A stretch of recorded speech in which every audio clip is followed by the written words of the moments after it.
I don't think anyone could quarrel with the assertion that in this century the two most influential philosophers in the English-speaking world have been Bertrand Russell and Ludwig Wittgenstein. Russell, besides being a great philosopher, was a tremendous public figure. Immersed in political and social affairs nearly all his life, he became exceedingly familiar to the general public as a broadcaster and journalist and social critic, so people came to associate him quite rightly with certain general ideas and with a particular approach to social problems, even if they didn't know much about his philosophy, the best of which in any case was highly mathematical and technical, and therefore not really accessible to the non-specialist. Wittgenstein was quite different. He was only a technical philosopher. He took no part in public activity, shunned exposure even within his own profession, published very little. The result of this is that for a long time his influence, though immense, was confined to full-time students of philosophy. Only comparatively recently has this influence begun to seep out into surrounding areas of thought and affect people in other fields of activity. So the situation now is that a very large number of people have heard of Wittgenstein who don't really have any idea at all of what he did or why it's important. In this programme we're going to try and rectify that a bit, and as far as is possible in the short space of a single programme, to bring out clearly the main lines of Wittgenstein's thought and say something about what its influence has been outside as well as inside philosophy. This not easy task is being taken on by Anthony Quinton, Fellow of New College, Oxford, where he's been teaching philosophy now for over 20 years. Mr. Quinton is currently also writing a history of philosophy in which Wittgenstein will be treated at some considerable length.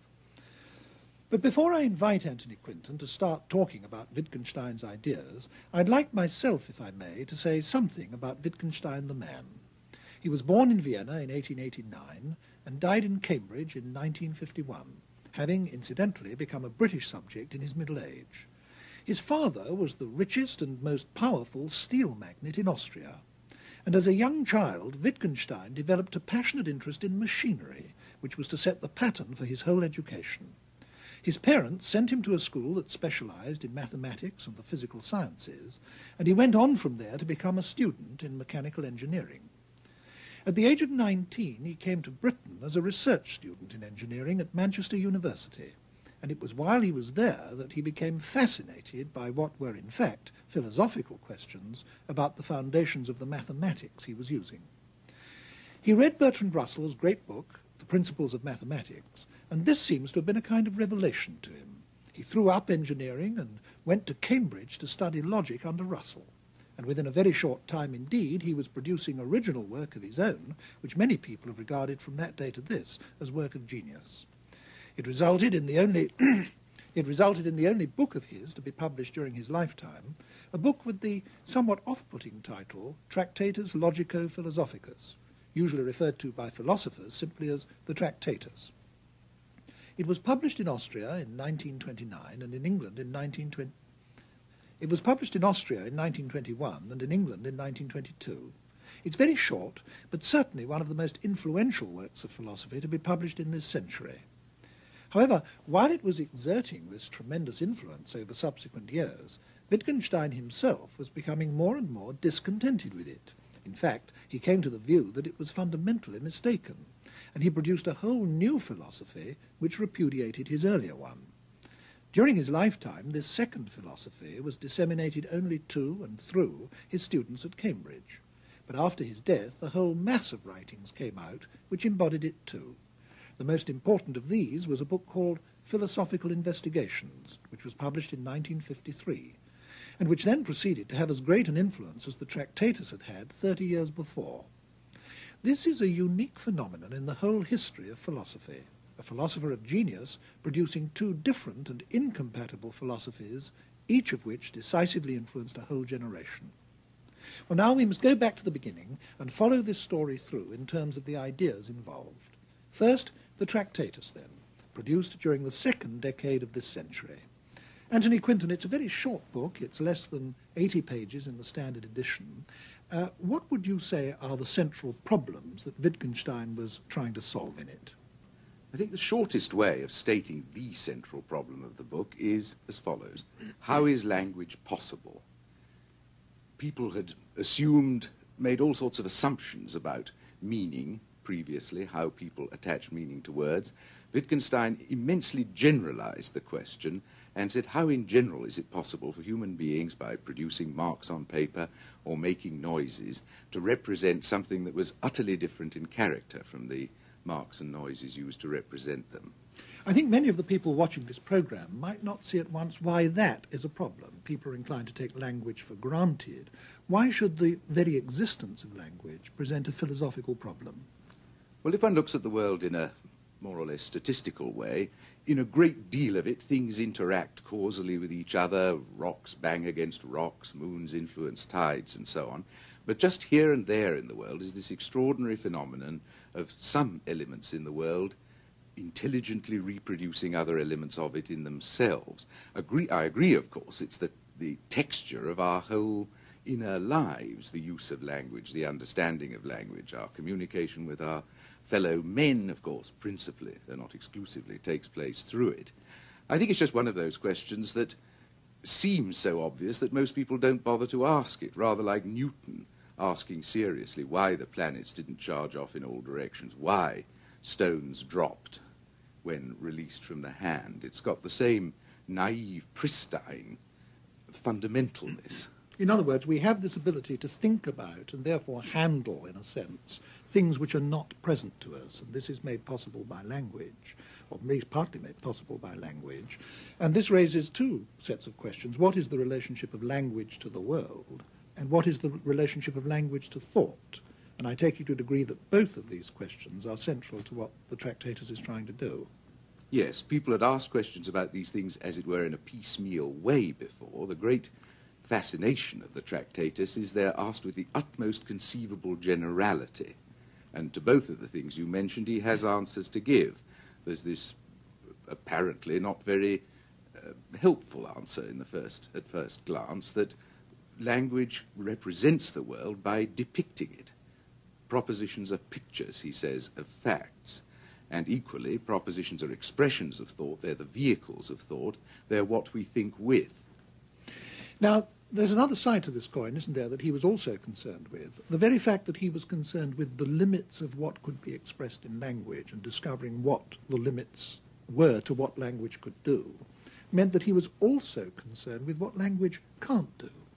This was a very essential feature of the whole operation, and perhaps in some ways one of those that's had the largest possible influence, his insistence that the limits of language were clearly stateable. And all this followed from his idea that language is essentially, and I have to insist, literally, pictorial in character. There's a well-known anecdote about Wittgenstein hearing of the use of some models in a French law court, I think it was, to represent the state of affairs in some street accident. And he had, confronted with this, the sort of experience that Archimedes cried Eureka about. This is it, I've got it. He said, that is the essence of language. And this put very serious constraints on language, that language had exactly to mirror states of affairs in which objects were engaged. And so this put limits to of a very marked kind on what could be said in his view. In particular, he thought that the relation of language to the world itself couldn't be meaningfully represented in language or discussed in language. I think we've got a pretty clear view now of what the problems were that he was addressing himself to in this book. We now have to start considering what the solutions were that he put forward. What did he come round to saying the scope of language was, and to saying the limits to its use were? The fundamental thing, I think, here can be put in 2 points. First of all, that language has to fit the world very directly in that it has to be constituted, a meaningful assertion, a meaningful proposition, has to be constituted of names that fit directly onto objects, that are exactly correlated with the objects they're the names of. And then a true proposition, a genuine proposition, will be an arrangement of names that mirrors the arrangement of the objects it treats of. Now, this limits language, in a sense, to description of that which is outside language. That's the limiting feature of that. Oh, God, I'm sorry, I've foozled it. I've lost the second thing. That's all right. No, well, you said there were You've mentioned what's often referred to as the picture theory of language. I think it's very difficult for people to see in what sense a sentence can be a picture of a fact, or a sentence can be a picture of any piece of reality. Can you explain that a bit better? Well, I think his point is that the sentences of ordinary language don't look like pictures, but his contention is if they are to have any meaning, they must be capable of being analysed or decomposed into a set of ultimate, elementary sentences which really are pictures, which consist purely of names directly correlated with the objects that are being talked about, and in which the arrangement of names mirrors the arrangement of the objects. Let me recapitulate this to see if we've got it absolutely clear between us. That Wittgenstein thought that if you analysed any utterance about the world, you could analyse it down into words which were names of things, and the relationship between the words in the sentence corresponded to the relationship between things in the real world. And in this way, the sentence was able to picture the world. That's right. And that was a purely argumentative assumption, as it were. He argued that from first principles. He argued that it was necessitated by the requirement he laid down that every genuine proposition must have a definite sense. And he thought no proposition could have a definite sense unless it was ultimately made up of these fundamental pictorial propositions. Well, now, sorry, he doesn't give any examples of these pictorial propositions. Other philosophers he influenced came forward with examples of them, but he abstains altogether from giving the examples. He just says it can, he thinks, be proved that there must be propositions of this ultimate pictorial kind. But now, one immediate query that occurs to one is this. A great many of the things that we say are false or untrue. That means that I, in those cases, utter something to which there is nothing in the world that corresponds. Now, how does he explain that? Well, it emerges fairly simply from what's come out so far. Objects can be arranged in various different ways, and the names we have for those objects can also be arranged in various different ways.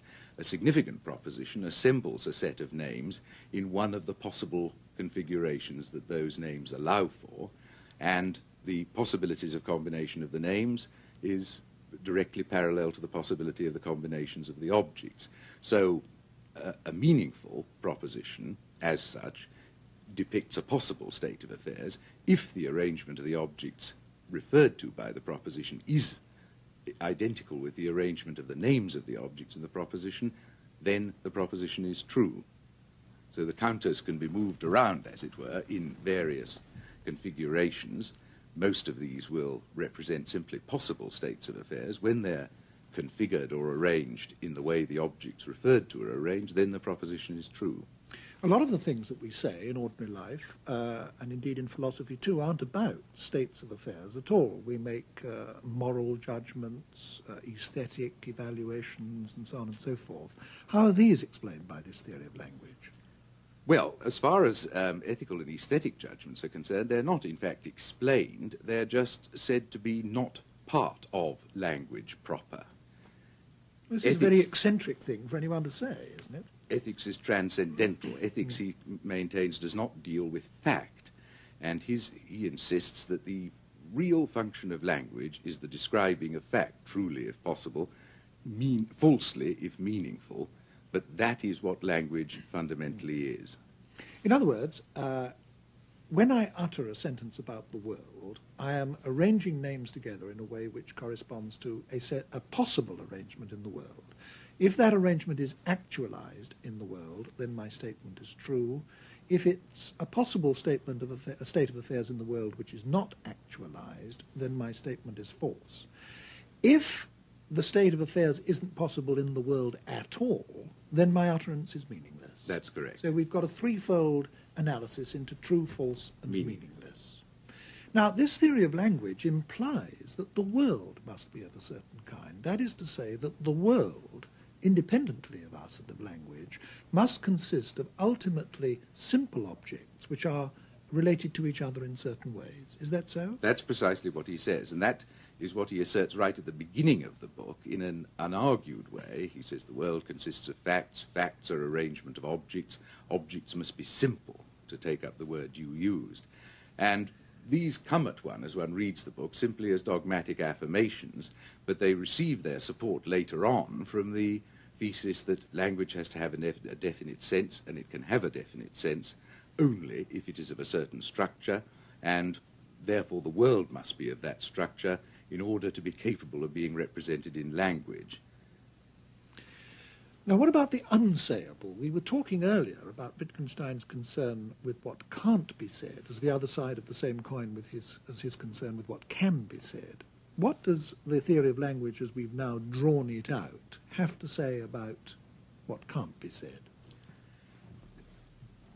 I suppose the central feature of the doctrine of what can't be said, the one that's most philosophically important about it, is that nothing can be said about the relation of language to the world. This is the vital paradox of the Tractatus, that right towards the end he says anyone who understands my propositions will recognize that they're senseless, and then tries to mitigate the paradox by saying he must conceive them as a ladder on which he's mounted to a level of understanding which he then kicks away.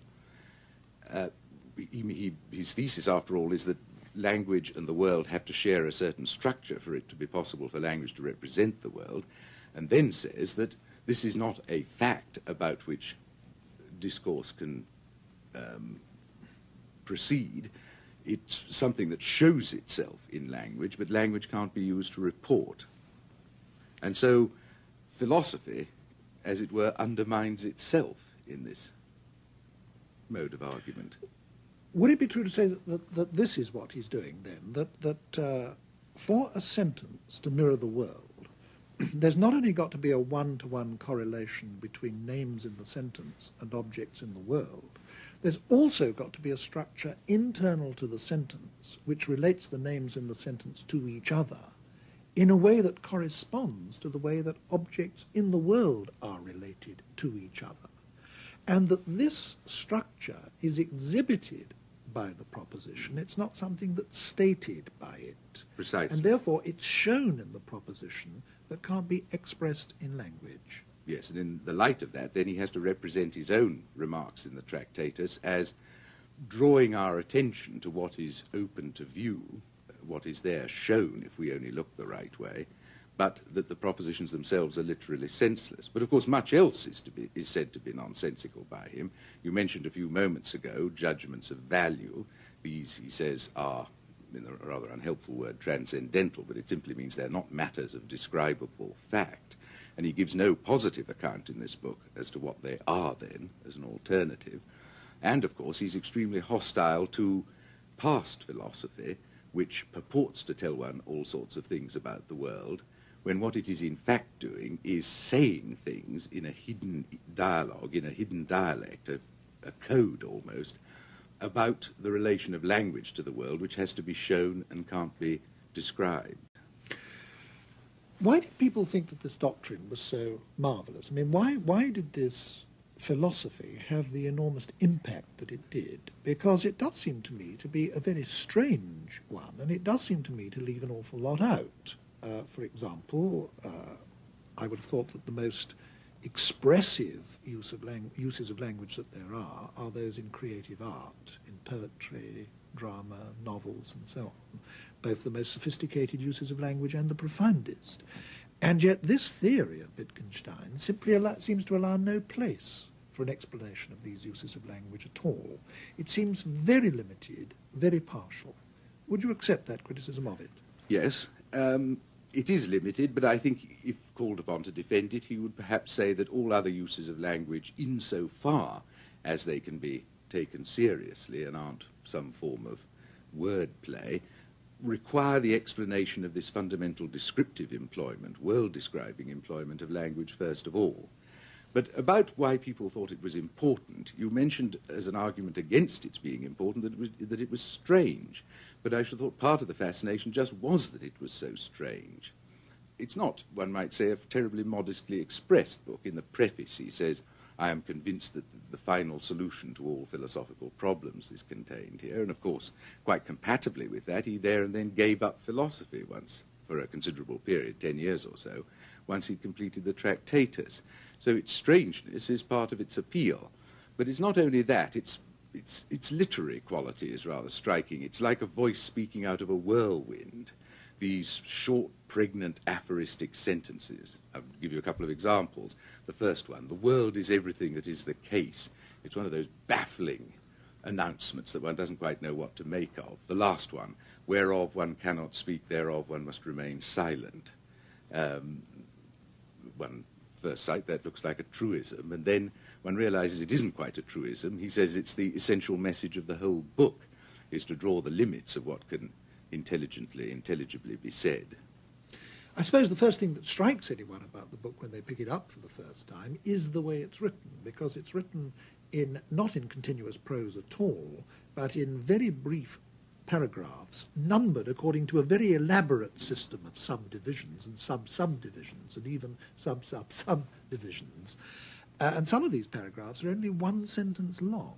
And as you've just indicated in what you said, the connections between them aren't always very obvious, nor is their meaning in itself very obvious either. Why did he write in this enigmatic, almost hermetic way? Well, he was an immensely fastidious man in all respects, I presume, but certainly there's evidence for any reader of what one might call his intellectual fastidiousness. He detested what I suppose one will have to call bourgeois academic philosophy, the idea of philosophy as a trade, a 9-to-5 occupation, which you do with a part of yourself and then you go off and lead the rest of your life in independence of it. He was a man of the utmost moral intensity, of extreme passionate seriousness. He took himself with very great seriousness. He took his own work with very great seriousness. When it wasn't going well, he got into a desperate and agonized condition. The result of this displays itself in his manner of is displayed in his manner of writing. That you feel that his whole idea of himself is behind everything that he says. Well, this also means that he rather tends to disregard or to despise philosophy produced in a more easygoing, relaxed, businesslike, vocational manner, that he wishes to distance himself from that altogether, and he doesn't want to make the thing too easy. He doesn't want to express himself in a way that people can pick up by simply running their eyes over the pages. This is an instrument for changing the whole intellectual aspect of its readers' lives. And so the way to it is made difficult. I think that could be a justification relative to his intentions of his way of proceeding. I must say the prose does seem to me to have extraordinary quality. I find the sentences supercharged. They have this haunting capacity to stay in the mind, and one finds oneself quoting them very easily after one's read the book. I would regard Wittgenstein as one of those few philosophers like Plato or Schopenhauer or Nietzsche who are also great literary artists, great writers. Would you agree with that? I think he is. He's certainly a very conscious artist. He was a distinguished mind, a cultivated man. He didn't make a mess of it, therefore. There's nothing, you couldn't say of his work that it was ever pretentious. It pretends to great things. It makes claims of itself. But it seems to me the literary garment of his thought is worthy of the seriousness with which he presented those thoughts. I think we must go back a bit now to what some of the doctrines were. We talked about this central notion of language picturing the world, and you explained how he distinguished between true utterances and false utterances. Does he provide us with any way of seeing if a statement pictures the world, of seeing if our utterances are true or false? What kind of analysis of the utterance will show us whether it's true or false? There's absolutely no explanation, as I said earlier, of what the simple objects are, and therefore there's no account given of, so to speak, how we come to be aware of the simple objects. All he talks about is what the relation between the basic propositions of discourse and the objects to which they relate must be. What he does do is suggest various ways in which the sentences of ordinary discourse can be analysed or decomposed into these ultimate, basically pictorial sentences. That his theory is that every genuine proposition that isn't itself one of these ultimate sentences, and he doesn't give any examples of actual everyday propositions that are, every such proposition must be decomposable into them. And his thesis is, to put it in a slightly technical way, that every genuine proposition whatever is a truth function of elementary propositions, which in effect means that it's just an abbreviated formula for a vast assemblage, a conjunction of elementary propositions and the negations thereof. Well, I think before we move away from the Tractatus and its doctrines, which Wittgenstein himself did because he came to think that they were unsatisfactory, it would probably be helpful if you would summarize, if you now could, what the central doctrines of that book are. Well, the central doctrine, I think, is that language in its fundamentally distinctive use as a means for describing the world can work only by picturing the world. How it pictures the world is through configuring names of objects, names of simple objects, into arrangements that correspond, where the proposition is true, to an actual arrangement of objects, which correspond, where the proposition is false, to a possible arrangement of objects. From this, of course, it follows that the world is an array of some sort of simple objects, exhibiting one of the possibilities of combination that are open to them. Connected with this is the view that, although many genuine propositions we utter don't seem to be of this form, they can be dismantled, analyzed into propositions of this form. There is one thing we haven't talked about, which is of very great influence, his view of the nature of logic and mathematics. He insisted that the propositions of logic and mathematics don't describe the world. They're, so to speak, a byproduct of the abbreviated nature of actual language. What a logical truth does is state what should be evident, namely that one proposition contains within itself another proposition. That is, some complex of pictures of the elementary pictures of the world contains in its content certain other, but some of them. So in other words, according to that theory, all the truths of mathematics, like all the truths of logic, are tautologies. Just unpacking what is already there in the proposition. Yes, that they give no information about the world itself. They're simply symbolic in character, as it were. They talk about the relation of symbolism. And again, he said that these propositions were senseless in that they had no factual content. They didn't tell us anything about how things were when how things were was different from how they might have been. They simply reflect the character of the language we use. Now, what was the influence of this early philosophy of Wittgenstein? It was, in fact, very great, wasn't it? Very considerable, but it was exercised through only a small part of the work he produced. The greater part of the Tractatus is concerned with this theory of propositions as pictures, words as names, the things propositions related to as configurations of simple objects or facts. That's the great bulk of the book, the first, say, 2/3 of it or something like that. And in that form, I think it's fair to say that nobody took it up at all. People were baffled and astounded and puzzled by it. But the group of philosophers who claimed to derive their main inspiration from Wittgenstein, namely the positivists of the Vienna Circle, although they accepted the view that there must be some basic propositions which relate, as it were, directly to the world, there must be a point in language where direct contact with the world is made, they gave a much more straightforward and easily intelligible account of this relation. In essence, it was that these elementary propositions simply describe the sense experiences of individual observers.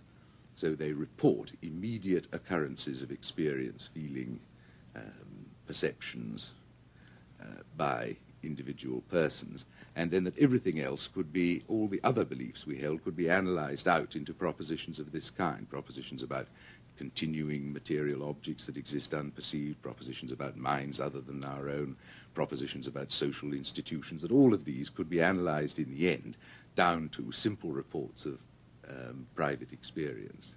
Now, when Wittgenstein began to become dissatisfied himself with this philosophy of his that he'd published in the Tractatus, which way did his own dissatisfaction proceed? I think perhaps I might say a little bit here about what Wittgenstein was doing in the interim. You spoke earlier in general terms about his career, the engineering at Manchester, the becoming interested in the nature of mathematics, the studying of Russell, the going to Cambridge to work with Russell. And at this period, he was an extremely isolated figure, perhaps locked up mainly in his own thoughts, talking to one or two people, particularly Russell. And the philosophy of the Tractatus reflects that in a way by being an immensely individualistic philosophy. There's no suggestion of language in a way being a communicative instrument. It's an instrument for reporting to oneself, for describing. There's no emphasis on it being a medium of exchange. Well, as I said, quite compatibly with the doctrines of the Tractators, he thought he'd got all the answers, and so at that point he gave up the subject. And for a number of years in the 1920s, he was an elementary school teacher. Then he worked as a monastery gardener, helped design a house for his sister. And it wasn't until the end of the 1920s that he took the subject up again. He got into conversations with various leading figures of what was to become the Vienna Circle. And this interested him in philosophy again. I mean, one could reasonably suppose that philosophical thoughts were going through his mind in the interim, but it clearly wasn't part of his plan of life to continue thinking about philosophy after the publication of the Tractators. Then he was stimulated into thinking about philosophy again, and of course the very different second philosophy of Wittgenstein developed from that period onward. Now, at first it seems that he was quite well disposed towards the particular interpretation that the Vienna Circle gave of his account of what the fundamental elements of language are, namely their view of them as reports of experience, not just configurated names of simple objects with no explanation of how those objects relate to our awareness. But he moved away from that, I think, reasonably soon. Remember, he returned to Cambridge in 1929 and stayed there in various capacities until getting involved in various sorts of war work. And in this period, he produces a completely different philosophy, which does not offer one clear, definite, abstract principles about the essential nature of language, but approaches language as a natural human phenomenon, something that we find going on round us, a very complicated, overlapping array of human practices, like one another in some ways, different from one another in other ways. And an essential feature of this later philosophy is that language is essentially a public or social phenomenon, that it can only function if there are rules that are accepted by more than one person, so that any one person's use of the rules which guide him in speaking is open to correction and improvement by another person's observation of his practice. I think probably the easiest way into the later philosophy of Wittgenstein and into seeing how it differs from the earlier philosophy is to start with the two different theories of meaning in the two different philosophies. We talked earlier about how the central theory of meaning in the early philosophy was that a proposition is a picture of the world, a picture of reality.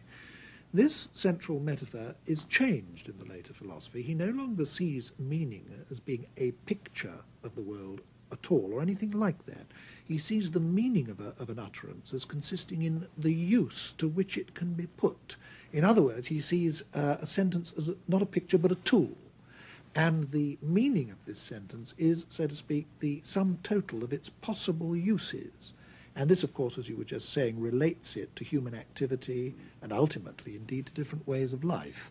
Now, this shift in the view of what meaning is absolutely fundamental to the whole philosophy, and a whole mass of changes from the earlier philosophy then follow from that, don't they? Can you, so to speak, take the story up from there? Yes. What we've got here, I think, is, in a way, best expressed through the two metaphors that I think both cropped up in what you just said then.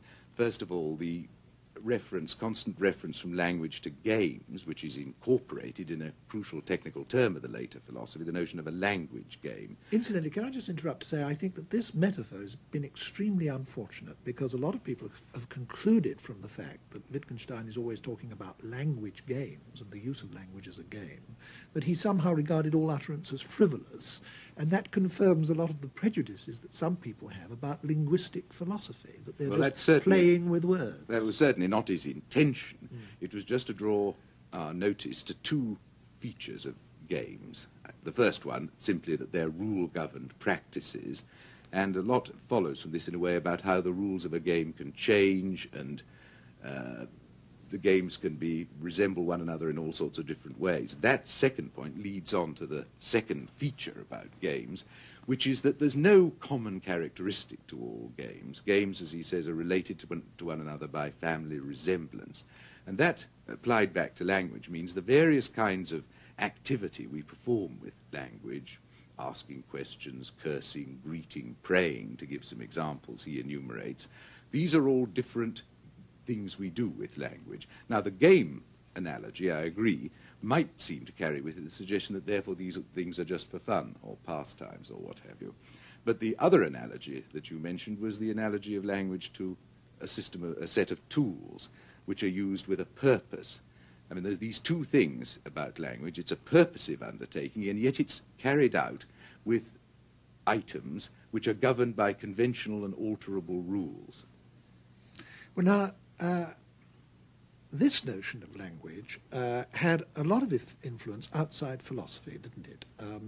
Especially in anthropology and sociology. Can you say something about how they were affected by this new notion of meaning? Well, I think one needs to precede that by one remark about his later view of the nature of philosophy itself. There is a great continuity between his earlier and later general view about philosophy, namely that it's essentially an activity and not a theory, to use the formula of the Tractatus. It's something that you do philosophy. It's not something you arrive at and can... it's not a body of doctrine. A statable, final body of doctrine. He says that quite explicitly in the Tractatus. It remains the case in the investigations. He says one shouldn't put forward philosophical theories. They simply augment confusion.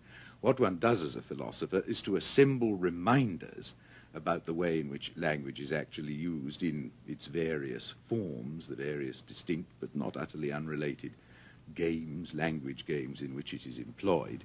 One assembles reminders of these to prevent people from running away with misleading analogies. The misleading analogy he had perhaps most prominently in mind was the tendency to think because we say, I felt a pain, or I have a pain is some kind of definite, identifiable inner object, private to us, which we notice within ourselves and report to other people. And a very great deal of the investigations is concerned to break the hold of that picture of how we talk about our own mental life.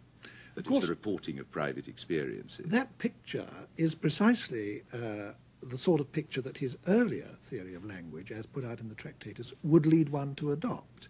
Do you think that there's any truth in the following, that when Wittgenstein published the Tractatus, he was, as it were, bewitched by a single theory of language, namely the picture theory, that he later came to realize that this was false, and that being bewitched by a misleading theory of language had resulted in a wholly mistaken way of doing philosophy. And therefore he came to think that before you could really do philosophy, you had to carry out an investigation of the different ways in which language can mislead us, so as not to be misled in our thinking about the world, and that this itself became a way of doing philosophy. In other words, a multiple investigation into the different ways in which false assumptions about language can mislead us in our thinking about the world. Do you think there's any truth in that? Well, it's undoubtedly true that a great deal of the investigations takes the form of a criticism of his earlier doctrines. Certainly the first quarter of it is largely directed towards attacking the notion that words are essentially names. His view is that the use of names is one of these language games, one element in language. The teaching of names is a language game. We have to understand a great deal of language, he maintains, in order to understand the activities that someone's engaging in who's trying to tell us what the name of something is. So he wants to argue there's no absolute or fundamental priority to the notion of naming. It's just one of the things that language does. From that he goes on to attacking this idea that there are ultimately simple objects and ultimately simple propositions. He insists that simplicity is always relative to some particular investigation. And so there's this enormous sense that has developed of language as a public, available social reality, not language as some kind of essence which you can work out in your head by pure reasoning in the later work. One analogy that's been drawn a great deal is with psychoanalysis, in the following sense, that Wittgenstein is saying that we first of all become, as it were, knotted up in our view of some particular aspect of reality by a false use of language, and that the task of philosophy is to untie these knots. And this, so to speak, therapeutic aspect of philosophical activity has often been said to be very like what Freud thought the psychoanalyst was doing in another direction. Do you think that a similarity exists there? Yes, I think there certainly is a similarity in that Wittgenstein's abstention from theory in his later philosophy is just like the Freudian analyst's abstention from saying what's wrong with you is you're madly in love with your mother, which doesn't produce any effect at all. The procedure has to be much more circuitous in that the person has to be brought by reliving a whole lot of past experiences, by being reminded of all sorts of thoughts and feelings he's had, that his emotions have a certain peculiar structure, so that something is eventually brought up out of the unconscious. In Wittgenstein's case, what is hidden isn't hidden in quite the same way. What has to be made evident to the philosophically confused or perplexed person is the way the rules of the language games that people actually use. What has happened to him is he's, on the basis of an analogy he's seen between the way words work in one game and the way they worked in another, he applies the rules of the first game to the second one and gets into a fix. Thinks that because in a shop I say, that's a bicycle, that's a television set, that's a so-and-so, I'm doing something just analogous to that when I look within myself and say, I have an acute pain in my left knee, a pronounced desire for a cup of tea, and a wish that it was Friday. He wants to say these are two utterly different operations, yes. That one's not yes. Just listing off things that one finds within oneself in self-description. And the way to do this, he maintains, is to consider language in its natural setting, to see all the circumstances in which people say things, the behavior that characteristically accompanies their saying certain things. Can I now bring you back to the question of what the influence of this philosophy has been, especially outside philosophy? I failed to take up that question, you're quite right. The influence of it has been, I suppose, to encourage a certain kind of relativism, because the abstention from theory means, and is connected with, a recognition, so to speak, of the equal rights of all language games, provided that it passes the test of workability as a social instrument of communication. Then it constitutes what he calls a form of life, and he doesn't think you can really understand some, as it were, unfamiliar language game without actually participating, without playing it, so to speak. Well, now, you spoke of influence of this on anthropology and sociology. All right, a certain form of anthropology and sociology, if you like, looks at social orders utterly different from those in which the student of the subject himself lives, and he then proceeds to criticize what's going on there in the light of the accepted rules of his own society, when the whole notion, as it were, of the savage, where people say, well, presumably savage languages, because their life is so technologically unadvanced, their language is presumably going to be a few grunts, whereas, of course, this is not true at all. The languages of technically primitive people are of an enormous degree of complexity. And then one sees, I don't know, rules of taboo, or rules that we call taboo, which is already a somewhat derogatory phrase, because it suggests this is a rule which is based on false assumptions of what connects with what. And he would say, I think that's just a misunderstanding bred by not actually being a party to, not fully being within the form of life in which these taboo rules operate. What, speaking for yourself, do you think is wrong with this later philosophy, unless, of course, you buy it whole? No, I certainly don't buy it whole. What I think is important about it, I do think the philosophy of mind, the account of our discourse about our own mental life and that of others, has given very good reason for abandoning an assumption that was traditionally made, that there was a kind of huge cleavage between our thought and discourse about the physical world and our thought and discourse about the mind. It did bring to light that a great deal of what we have to say about our own and other people's mental lives is essentially tied to behavior. As it were, being generous, the test of whether a person is generous is what they give and when, not whether they have generous impulses. A person who claims to have endless generous impulses but actually always lets the plate pass by, one supposes he's either being insincere or is at best deceiving himself.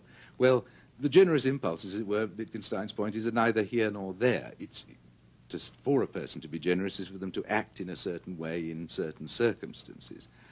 And yet, after all, generosity is a character trait. It's an aspect of an individual's mind. The mind isn't a hidden, private thing altogether. And that, I think, is important in the later work. What I object to myself is the abstention from theory, if you like, that nothing ever seems to come to an end, nothing ever gets settled, the examples are heaped up, and then, as it were, they're offered to you to take or to leave. It seems to me an intellectually unsatisfactory practice. The whole manner of exposition of the investigations is a sort of kind of cumulative and disorderly persuasion, rather than definitely setting out something that is to be discussed and saying, well, in favour of it so-and-so is to be said, against it so-and-so is to be said. I don't say this is in any sense a mannerism on Wittgenstein's part. It represents a commitment, a belief on his part that this is the way the subject should be done. I just don't believe it can be done like that, or that understanding of a lasting kind is achieved by this consciously inconclusive way of proceeding. If one takes 3 paces back and looks at the two philosophies of Wittgenstein, the earlier and the later one, there seem to me to be at least 3 ways in which they are viewed by other philosophers who are themselves very distinguished. I suppose a large number of philosophers, perhaps most, regard both the early and the late philosophy as being works of genius. But some, Bertrand Russell as an example, regarded the first philosophy as being the product of genius, but the later philosophy as being trivial and, well, really, he kept saying, he thought, a worthless exercise. There are other philosophers, and Karl Popper is one, for example, who doesn't think at all highly of either of them. How do you evaluate them in their relation to each other? Well, I'm perhaps docile enough to be quite convinced that Wittgenstein is a genius, and that both stages of his work are works of genius. But as so often in philosophical works, this isn't because everything is said in them is true. Who would deny, after all, that Plato was a genius? Yet who would believe Plato's view of the universe, that what really exists is abstract, timeless entities, and the world of things in space and time is a sort of shadowy appearance? One could recognize the genius of a philosopher without, in fact, accepting very much of what he says. The genius might consist, one might say very evidently in the case of Kant, in asking questions of a more fundamental and powerful kind than people had asked before, challenging assumptions that had gone hitherto unchallenged. And I think in both parts of his work, this is achieved. Thank you very much. I must say that I think that you've succeeded in doing something that is very difficult to do, and that is making two philosophies intelligible in a space that in this series we're normally devoting to one. Thank you very much, Anthony Quintal.